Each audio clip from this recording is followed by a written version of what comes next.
मार्गशीर्षातल्या गुरुवारी वैभव लक्ष्मीचं व्रत केलं जातं, त्यामुळे घरात सुख समृद्धी येते. पण त्या व्रतामध्ये मार्गशीर्ष गुरुवारी 4 गोष्टी आणखीन करायला हव्यात. त्यामुळे माता लक्ष्मीची कृपा हमखास होते. कोणत्या आहेत त्या 4 गोष्टी? चला जाणून घेऊया. पण त्याआधी चॅनलला सबस्क्राईब नक्की करा आणि आमच्या फेसबुक पेजलाही फॉलो करा. मंडळी, 14 डिसेंबर रोजी मार्गशीर्षातला पहिला गुरुवार आहे आणि त्या निमित्तानेच आपण अशा 4 गोष्टी बघणार आहोत ज्या मार्गशीर्षातल्या प्रत्येक गुरुवारी करायला हव्यात. काही लोकांची वृत्ती असते उधळपट्टी करण्याची, तर काही लोक अगदीच कंजूस असतात. मात्र व्यवहारी जगात दोन्ही टोकं गाठून चालत नाही, तर मध्य गाठावा लागतो आणि यासाठीच आर्थिक व्यवस्थापन महत्त्वाचं. लक्ष्मी मातेला तीच लोकप्रिय असतात जी आपल्या संपत्तीचं यथायोग्य नियोजन करतात. पैसा काटकसरीने वापरायला हवा आणि आपल्या इच्छा आकांक्षांच्या पूर्तीसाठी देखील खर्चायला हवा. त्याचबरोबर पैशाची गुंतवणूक, साठवणूक हाही आर्थिक नियोजनाचा महत्त्वाचा भाग असतो, जेणेकरून आपल्या पडत्या काळात मदतीसाठी दुसऱ्या कोणाच्या तोंडाकडे आपल्याला बघावं लागू नये. त्याचबरोबर सामाजिक जाणीव ठेवून आपल्या उत्पन्नाचा दशांश अर्थात 10वा भाग धार्मिक, सामाजिक, राष्ट्रीय हितासाठी खर्च करावा, असं शास्त्र सांगतं. आणि यासाठीच काही गोष्टी लक्षात ठेवायला हव्यात. धार्मिक कार्यात आर्थिक मदत करावी. मार्गशीर्षातल्या गुरुवारी तुम्ही महालक्ष्मीचं व्रत कराल तर धार्मिक कार्यामध्ये मदत करायला सुद्धा विसरू नका, कारण तिथे खर्च केलेला पैसा कोणाच्या व्यक्तिगत उन्नतीसाठी नसून अनेक गरजू लोकांच्या जीवनावश्यक गरजा पुरवण्यासाठी वापरला जातो. एरवी आपण कोणा एकाला मदत करण्यासाठी पुरे पडू शकत नाही असं नाही, मात्र धर्मकार्यात उचललेला खारीचा वाटा आपल्याला एकाच वेळी अनेकांचे शुभ आशीर्वाद मिळवून देतो. त्याचबरोबर माता लक्ष्मीची कृपा होण्यासाठी जसं आपण गुरुवारी व्रत करतो, प्रत्येक गुरुवारी लक्ष्मीची पूजा करतो, त्याचबरोबर अडल्या नडल्याला मदत करणं हेही आपलं कर्तव्य आहे. कोणत्याही व्यक्तीला मदतीची सगळ्यात जास्त गरज असते ती त्याच्या आजारपणात. एखाद्याला गरज असेल तर यथाशक्ती मदत जरूर करा. असं केल्याने त्या व्यक्तीला आणि त्या रुग्णाला दिलासा मिळतो आणि नवजीवन मिळतं. एखाद्याचा जीव वाचवणं हे परोपकाराचं सगळ्यात मोठं कार्य मानलं जातं. असं मानलं जातं की एखाद्या व्यक्तीला आजारपणात मदत केल्याने जे पुण्य प्राप्त होतं ते यश आणि प्रगतीचे नवे मार्ग उघडतं. हो, पण गरीब आणि गरजू व्यक्तींना मदत करत असताना गरीब आणि गरजू व्यक्ती ओळखणं सुद्धा आवश्यक आहे. काही लोक परिस्थितीने गरीब असतात तर काही जण गरीब असल्याचं आवाणतात. काही न करता सगळं फुकट मिळाल्याने ते लोक गरिबीत राहणं पसंत करतात. अशा लोकांना केलेली मदत काही उपयोगाची नाही. उलट खऱ्या गरजवंताला केलेली मदत त्याच्या आयुष्याला कलाटणी देणारी ठरते. त्यांच्या सदिच्छा तुमच्या वैयक्तिक आयुष्यात कामी येतात. दान करण्याची इच्छा अनेकांना असते, परंतु ते सत्पात्री व्हावं असंही वाटतं. काही लोक सामाजिक संस्थांना दान करून मोकळे होतात, परंतु त्या पैशांचं योग्य प्रकारे नियोजन होत आहे की नाही याकडे मात्र लक्ष देत नाही. त्यामुळे नुसतं दान करून उपयोग नाही, तर त्याचा पाठपुरावा देखील करायला हवा. सामाजिक संस्थांना मदत जरूर करावी, परंतु त्यांचं कार्य तपासून घ्यावं आणि आपणही शक्य तेव्हा प्रत्यक्ष त्या कार्यामध्ये सहभागी व्हावं.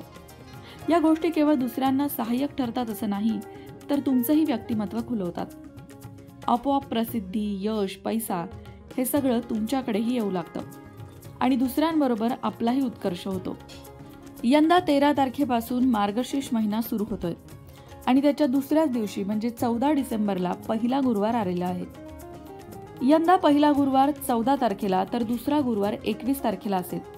तिसरा गुरुवार 28ला आणि चौथा गुरुवार हा 4 जानेवारीला असेल, तर 5वा गुरुवार 11 जानेवारी 2024ला असेल.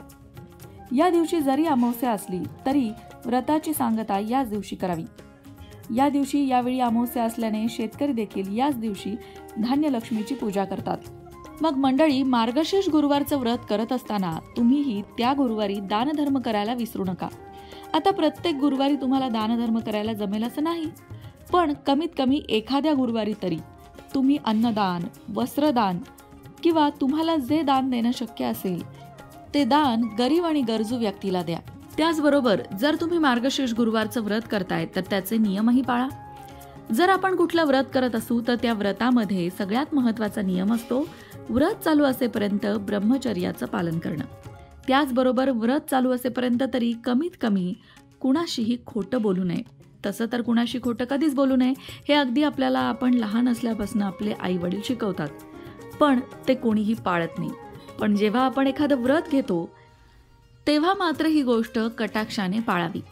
त्याचबरोबर कुणालाही फसवू नये आणि व्रत चालू असेपर्यंत कुणाचीही निंदा नालस्ती करू नये.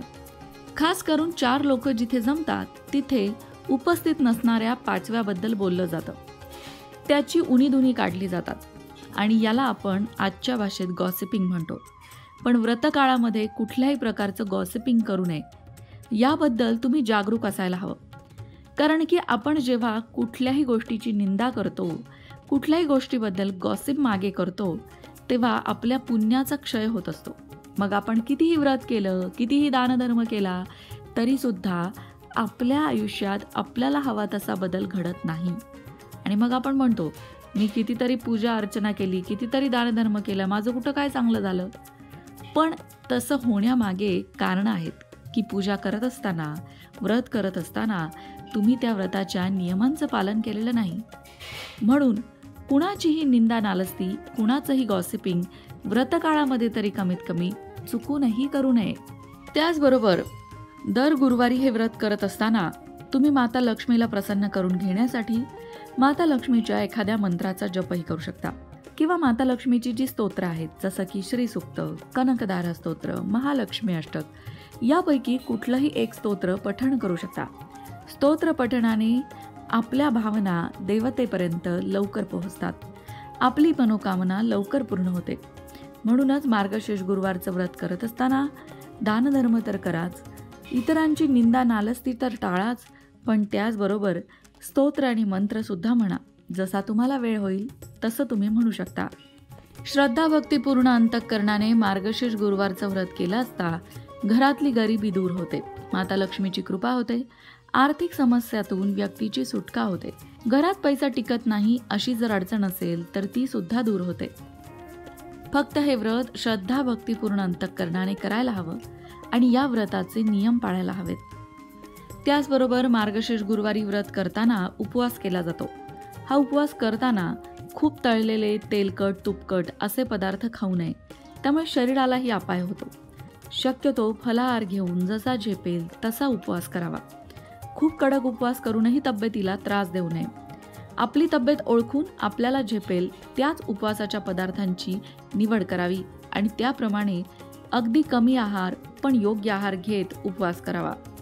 मग मंडळी, मार्गशीर्ष गुरुवारचं व्रत तुम्ही करता का? तुमचा अनुभव कसा आहे? कमेंट करून नक्की सांगा. जय महालक्ष्मी. अशाच प्रकारच्या माहितीपूर्ण व्हिडिओंसाठी लोकमत भक्ती चॅनलला सबस्क्राईब करा आणि बेल आयकॉनवर सुद्धा क्लिक करा, म्हणजे आमच्या नवनवीन व्हिडिओंचं नोटिफिकेशन तुम्हाला मिळत राहील. तसंच योग्य आध्यात्मिक मार्गदर्शनासाठी लोकमत भक्तीच्या फेसबुक पेजला फॉलो करायला विसरू नका.